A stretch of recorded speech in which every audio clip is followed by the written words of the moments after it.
Hi, I'm Alison O'Connor with CSU Extension in Larimer County.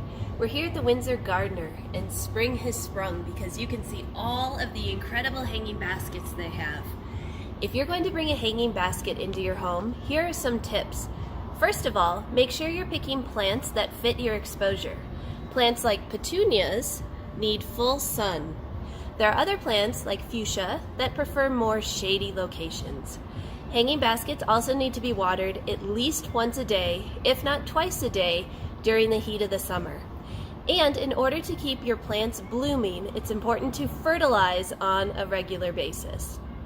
Hanging baskets are often annuals, which means that they only will grow during the summer and they won't survive those cold winter temperatures.